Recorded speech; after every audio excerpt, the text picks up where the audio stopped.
नमस्कार, ये आकाशवाणी पटना है। अब आप संजीव कुमार वर्मा से प्रादेशिक समाचार सुनिए। पहले मुख्य समाचार। वक्फ संशोधन विधेयक 2024 आज लोकसभा में पेश।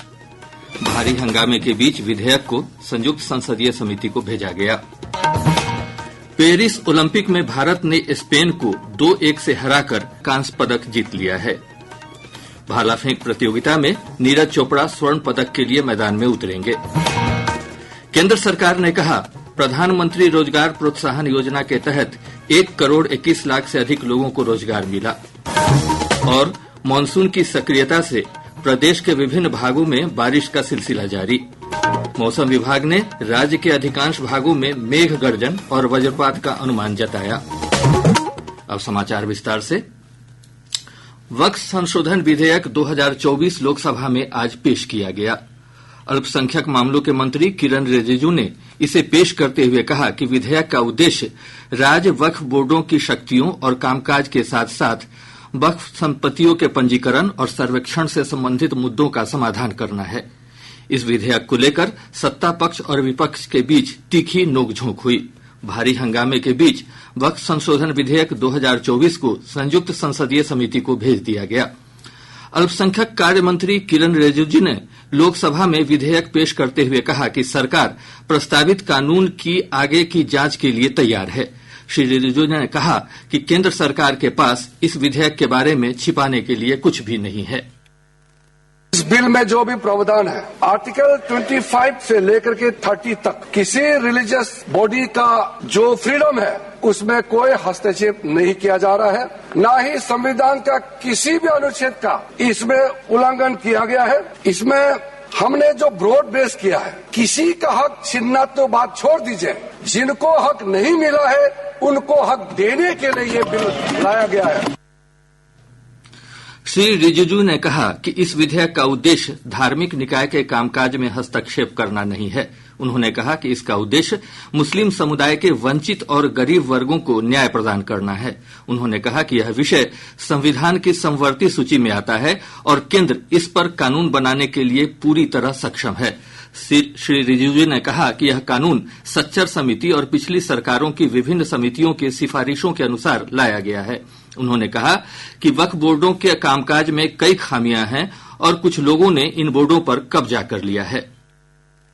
अपने सरकार की ओर से हम पक्ष रखना चाहते हैं कि ज्वाइंट पार्लियामेंट्री कमेटी गठन करके इस बिल को रेफर किया जाए और फिर ऑल पार्टी अपने संख्या के हिसाब से वहाँ पे विस्तार से चर्चा करें। इस कमेटी को अधिकृत रूप से यहाँ से आप पास कर दीजिए और भविष्य में हम खुले मन से इस तरह का आपका सजेशन हम जरूर सुनेंगे, लेकिन देश के लिए जो सही है हम जरूर करेंगे।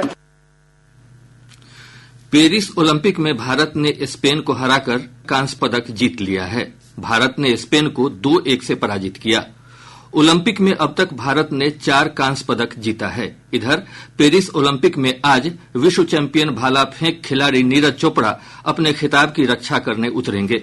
भारतीय समय अनुसार रात 11:55 पर यह मुकाबला होगा।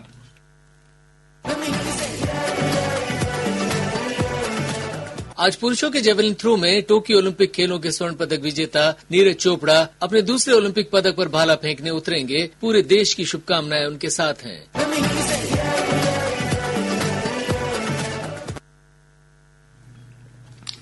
विनेश फोगाट ने पेरिस ओलंपिक में कुश्ती के फाइनल मुकाबले में वजन बढ़ने के कारण कल अयोग्य घोषित किए जाने के बाद खेल से संन्यास लेने की घोषणा की है। उन्होंने एक सोशल मीडिया पोस्ट में यह जानकारी दी। विनेश फोगाट को स्वर्ण पदक के 50 किलोग्राम वर्ग में फाइनल मुकाबले से पहले 100 ग्राम अधिक वजन होने के कारण अयोग्य घोषित कर दिया गया था। इस बीच हरियाणा के मुख्यमंत्री ने घोषणा की है कि राज्य सरकार विनेश फोगाट को ओलंपिक सिल्वर मेडल जीतने वाले खिलाड़ी की तरह ही सम्मान और इनाम देगी। विनेश का स्वागत और अभिनंदन पदक विजेता की तरह ही किया जाएगा। केंद्रीय श्रम और रोजगार मंत्री मनसुख मांडविया ने कहा है कि सरकार रोजगार सृजन के लिए 15 योजनाएं चला रही है। इसके कारण बेरोजगारी दर 6% से घटकर अब 3.2% रह गई है। राज्यसभा में श्री मांडविया एक प्रश्न का जवाब दे रहे थे। उन्होंने कहा कि वर्ष 2016 में योजना शुरू होने के बाद प्रधानमंत्री रोजगार प्रोत्साहन योजना के तहत 1 करोड़ 21 लाख लोगों को रोजगार मिला है।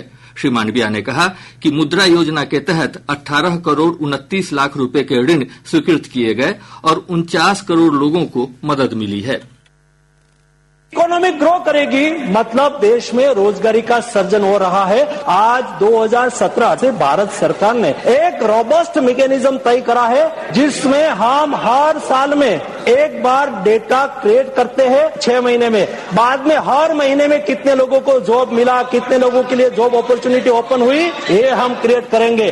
अनएम्प्लॉयमेंट डाउन हुआ 3.2% हुआ है, जाके देख ले और मैकेनिज्म भी देख ले, इसलिए भ्रमित होने की कोई आवश्यकता नहीं है। सूक्ष्म लघु और मध्यम उद्यम मंत्री जीतन राम मांझी ने कहा है कि उद्यम पोर्टल, पीएम विश्वकर्मा योजना और लघु सूक्ष्म और मध्यम उद्यम एमएसएमई के क्षेत्र के अंतर्गत विभिन्न पहलों के माध्यम से 20 करोड़ रोजगार के अवसर पैदा हुए हैं।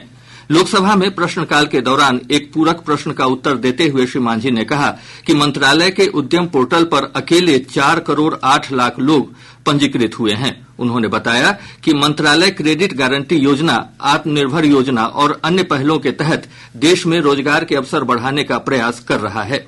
मंत्री ने कहा कि रोजगार सृजन के लिए महिलाओं और युवाओं पर विशेष जोर दिया जा रहा है। नागरिकों के भीतर देशभक्ति की भावना बढ़ाने के लिए हर घर तिरंगा अभियान कल से 15 अगस्त तक पूरे देश में मनाया जाएगा। केंद्रीय संस्कृति और पर्यटन मंत्री गजेंद्र सिंह शेखावत ने लोगों से अपने घरों पर तिरंगा फहराने और तिरंगे के साथ एक सेल्फी लेने और इसे हर घर तिरंगा वेबसाइट पर अपलोड करने का आग्रह किया। देश के हर घर तक तिरंगा पहुंचे, सम्मान के साथ में तिरंगा फहराया जाए। इस बार भी 9 से 15 तारीख तक तिरंगा उत्सव मनाया जाएगा, जिसमें अनेक कार्यक्रम होंगे। देश के सभी प्रमुख भागीदार इसके साथ जुड़ करके और आम जन की भागीदारी सुनिश्चित करते हुए ये एक सफल आयोजन हो और पूरा विश्व एक बार फिर भारत की सामूहिकता की शक्ति को अनुभव कर सके। प्रादेशिक समाचार आप आकाशवाणी पटना से सुन रहे हैं। ताजा समाचारों के लिए आप हमारे एक्स हैंडल AIRnews_पटना पर जा सकते हैं। वित्त वर्ष 2024-25 के लिए अपनी तीसरी द्वैमासिक समिति की बैठक में भारतीय रिजर्व बैंक RBI ने चालू वित्त वर्ष के लिए वास्तविक सकल घरेलू उत्पाद GDP वृद्धि पूर्वानुमान को 7.2% पर यथावत रखा।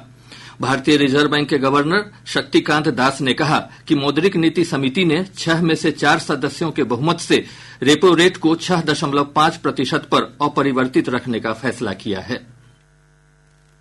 Ensuring price stability eventually results and supports a period of sustained growth. Without price stability, high growth cannot be sustained. So therefore, especially in a situation where our GDP growth is holding up well, we have decided to focus on inflation and ensure price stability, mainly to support growth. केंद्रीय अन्वेषण bureau CBI ने आज दिल्ली में 20 लाख रुपए की रिश्वत लेने के आरोप में प्रवर्तन निदेशालय ED के एक सहायक निदेशक को गिरफ्तार किया है। गिरफ्तार ED अधिकारी की पहचान संदीप सिंह यादव के रूप में हुई है। वह ED में दर्ज मामले में एक जौहरी के बेटे को राहत देने के एवज में जौहरी से रिश्वत ले रहा था। नेपाल के जलग्रहण क्षेत्र में हो रही भारी बारिश के कारण गंगा, कोसी, गंडक, बूढ़ी गंडक, बागमती और परमान नदी के जलस्तर में लगातार बढ़ोतरी हो रही है। पटना में गंगा नदी का जलस्तर तेजी से बढ़ रहा है। बढ़ते जलस्तर के मद्देनजर जिला प्रशासन ने गंगा नदी में नावों के परिचालन पर रोक लगा दी है। पटना के गांधी घाट और दीघा घाट समेत विभिन्न स्थानों पर जलस्तर लाल निशान के करीब पहुंच गया है। निचले इलाकों में बाढ़ का खतरा मंडरा रहा है। इधर अररिया में परमान सहित कई बरसाती नदियां उफान पर हैं। एक रिपोर्ट। मानसूनी बारिश के कारण जगह जगह जल जमाव की स्थिति उत्पन्न हो गई है। इसके चलते आवागमन और जनजीवन पूरी तरह प्रभावित हुआ है। परमान नदी सहित सभी छोटी बड़ी और बरसाती नदियां पूरे उफान पर हैं। हालात पर नजर रखी जा रही है। आकाशवाणी समाचार के लिए अररिया से मैं गौतम सिंह सहगल। इधर सीतामढ़ी से हमारे संवाददाता ने बताया कि बागमती नदी का जलस्तर सोनाखान, दुब्बा घाट और कटौझा में खतरे के निशान से ऊपर है। सीतामढ़ी जिले में आज बारिश नहीं होने से बागमती और अधवारा समूह की नदियों के जलस्तर में कमी आने लगी है। इससे बाढ़ की स्थिति में सुधार हो रहा है। हालांकि बागमती नदी का जलस्तर सोनाखान, डुब्बा घाट और कटौझा में खतरे के निशान से अब भी ऊपर है। सुरसान प्रखंड क्षेत्र के मरहा बरातो नदी में उफान आने पर पुपरी अनुमंडल पदाधिकारी मोहम्मद इम्तियाज अली अंसारी और अंचल अधिकारी सतीश कुमार ने दिवारी मतौना पंचायत के सिमियाही गांव पहुंचकर स्थिति का जायजा लिया। आकाशवाणी समाचार के लिए सीतामढ़ी से राजेश कुमार। मानसून की सक्रियता से प्रदेश के विभिन्न इलाकों में बारिश का सिलसिला जारी है। पिछले 24 घंटों के दौरान खगड़िया के बेलदौर में सबसे अधिक 73.2 मिलीमीटर बारिश दर्ज की गई। मौसम विज्ञान केंद्र पटना की वैज्ञानिक ने बताया कि अगले 24 घंटों के दौरान अररिया, किशनगंज और पूर्णिया जिलों के 1-2 स्थानों पर भारी बारिश की संभावना है। वहीं राज्य के दक्षिण और उत्तर पूर्व भागों के 1-2 स्थानों पर हल्की बारिश के साथ मेघ गर्जन और वज्रपात का पूर्वानुमान जताया गया है। अगले 2 दिनों तक राज्य के अधिकांश क्षेत्रों में हल्की से मध्यम स्तर की वर्षा गरज एवं चमक के साथ होने की संभावना है। अगले 24 घंटों के दौरान किशनगंज, अररिया और पूर्णिया में भारी वर्षा होने की संभावना है, जबकि दूसरे दिन 9 अगस्त को दक्षिण के भागों में कैमूर, रोहतास, औरंगाबाद, गया और बक्सर में भारी बारिश होने की संभावना है। दिन के तापमान में कोई विशेष परिवर्तन होने की संभावना नहीं है।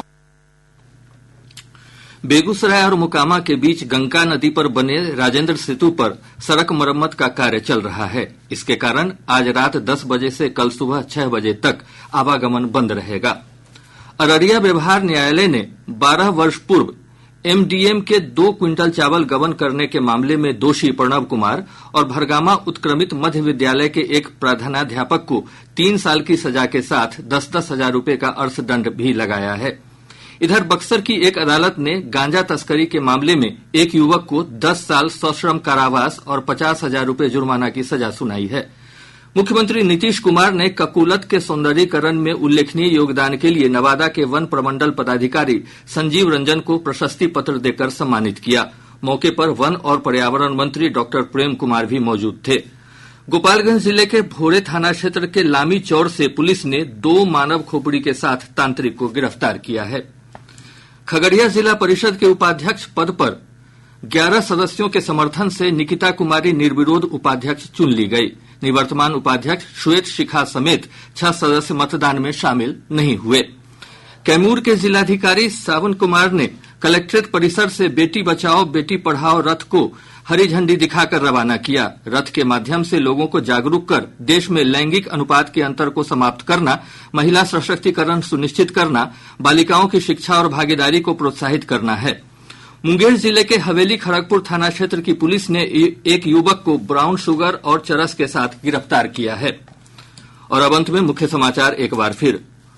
वक्फ संशोधन विधेयक 2024 आज लोकसभा में पेश। भारी हंगामे के बीच विधेयक को संयुक्त संसदीय समिति को भेजा गया।